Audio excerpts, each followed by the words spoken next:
दोस्तों आज मैं आपको स्क्विड गेम सीजन 2 की टॉप 10 बहुत ही खतरनाक हिडन डिटेल्स बताने वाला हूं जो बहुत ही ज्यादा अमेजिंग है और ये स्मॉल डिटेल्स आपको पता भी नहीं होगी। तो सबसे पहले डिटेल है red light green light game की, जहां पर एक मधुमक्खी एक लड़की के गर्दन पर बैठ जाती है जिसकी वजह से उस लड़की की जान चली जाती है। तो ये सब फ्रंटमैन नहीं किया था और ये पूरा प्लान था क्योंकि जीहुन को पता था कि इस गेम में क्या होने वाला है, जिसकी वजह से फ्रंटमैन ने यहाँ पर मधुमक्खियां छोड़ी थी जिससे यहाँ पर बहुत से लोगों की जान चली जाती है। दूसरी डिटेल है 6 लेग गेम की, जहाँ पर कुछ लोग 6 लेग गेम जीत जाते हैं, उसके बाद सभी लोग सेलिब्रेशन मना रहे होते हैं। फिर डेव 2 प्लेयर को कहता है कि तुम शांत हो जाओ क्योंकि तुम प्रेग्नेंट हो, इतना ज्यादा मत कूदो। तो डेव के घर में 4 बहनें थी और डेव सबसे छोटा था, तो उसने कभी ना कभी तो उसके बहनों को देखा होगा प्रेग्नेंट होते हुए और डेव ने अपने बहनों की केयर तो की होगी, जिसकी वजह से वो इसको कह रहा होता है कि तुम शांत हो जाओ। और ये डिटेल मुझे अमेजिंग लगी। तीसरी डिटेल है एपिसोड 3 में, जिसका टाइटल होता है 001 और इस एपिसोड के एंड में 444 मरता है और इस प्लेयर को मारती है गार्ड नंबर 11। 3 नंबर को एक साथ जोड़े तो बनता है 456 जो जीहुन का नंबर होता है और ये डिटेल बहुत ही ज्यादा अमेजिंग है क्योंकि ये नंबर एकदम सटीक था।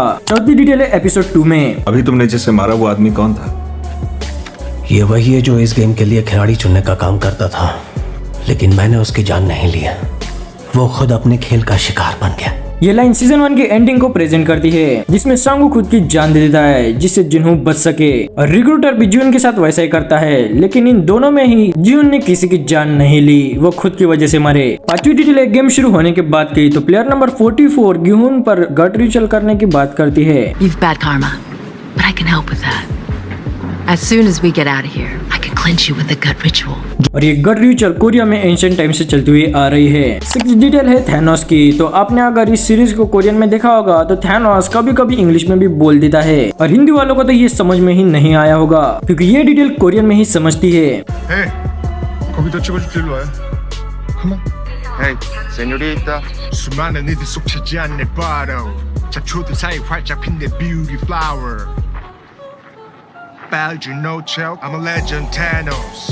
और ये इंग्लिश लैंग्वेज डिटेल जानबूझकर ऐड की गई है क्योंकि जो थैनोस है वो रियल लाइफ में एक रैपर है, जिसकी वजह से इंग्लिश डिटेल ऐड करनी पड़ी। 7 डिटेल है 100 नंबर की। तो भाई जो प्लेयर नंबर 100 है वो बहुत ही ज्यादा चालाक है। सबसे पहले तो सबको उत्साह है कि इस गेम को खेलो, उसके बाद खुद ही सेफ्टी का बहुत ही ज्यादा ध्यान रखता है। तो इस पर 10 बिलियन वॉन का कर्जा था, जिसकी वजह से इसे जल्दी से गेम में नहीं मरना था और जब भी गार्ड आते थे तब ये बेड के नीचे छुप जाता था क्योंकि ये बहुत ही ज्यादा डरता था। और जब गेम हॉल में लड़ाई हो जाती है तब 100 प्लेयर नंबर के पास कुछ भी नहीं होता, ना हथियार होता है, ना उसके कपड़ों पर कोई खून लगा हुआ होता है। मींस ये प्लेयर बहुत ही ज्यादा चालाक है। नंबर 8 वाली डिटेल तो जीहुन ने भी मिस कर दी। तो जो 001 वाला बंदा होता है वो फ्रंटमैन होता है, बट जीहुन को वहीं पर पता लग जाना चाहिए था और इसका नाम भी 1 से ही शुरू होता है। मेरा नाम ओ योंगिल है। योंगिल? हाँ, योंगिल का मतलब शुरुआत, जैसे मेरा नंबर 001। ओह क्या बात है। और मिंगल गेम में तो खुद ही क्लू देता है कि वही फ्रंटमैन है, लेकिन ये समझ नहीं पाते और जीहुन भी नहीं समझता। तुम लोग मेरी बात सुनो, अगर 6 का ग्रुप बनाने का बोला जाता है तो हम 6 लोग तो है ना। और थोड़ी देर बाद 6 ही नंबर आता है, लेकिन इसके बाद भी 001 फिर से प्रेडिक्ट करता है नंबर। तेरे हिसाब से इस बार कौन सा नंबर आएगा? 2 ही क्यों? इस बार जीहुन को समझ जाना चाहिए था, मतलब थोड़ा शक तो करना ही चाहिए था। 9th डिटेल है माँ बेटे की। इसी मिंगल गेम में माँ बेटे का जोड़ा होता है, लेकिन बेटा दूसरों के साथ चला जाता है दूसरे रूम में और वहाँ पर माँ रह जाती है और ये माँ के लिए बहुत ही ज्यादा डेडली सिचुएशन होती है क्योंकि इसमें वो मर भी सकती थी। और यहाँ पर बहुत सारे फैंस का अलग अलग ओपिनियन है, लेकिन मेरा ओपिनियन ये है हम दोनों जिंदा हैं। इससे अच्छी बात और क्या होगी? सब ठीक है। इस लाइन का बस यही मतलब है कि बेटा माँ को छोड़कर चला भी जाए तब भी माँ बहुत ही ज्यादा अच्छी होती है बेटे के लिए, क्योंकि वो कभी भी उससे नाराज नहीं होती और वो कभी अपने बेटे को कसूरवार नहीं मानती। मतलब हम दोनों बच गए ना तो ठीक है, क्या करना है अभी। नंबर 10 की डिटेल है पॉप कल्चर की और यहाँ पर हमें बहुत सारे रेफरेंसेस मिलते हैं। सबसे पहले रेफरेंस है थैनोस का और दूसरा रेफरेंस है गुमजा। मैं चांगुंजा, मैं कोरियन वॉर से बच निकली थी।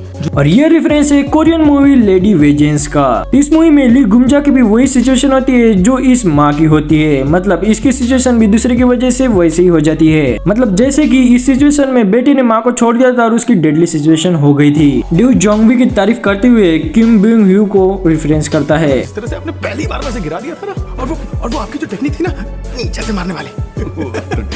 सर आपकी पिच तो किम जोंग हिन जैसी है बिल्कुल। और ड्यू ने जिस बंदे का नाम लिया था वो कोरियन बेसबॉल प्लेयर है जो बहुत ही ज्यादा सक्सेसफुल है। स्क्विड गेम सीजन 2 की डिटेल वीडियो अच्छी लगी हो तो देखते रहना दी अविनाश।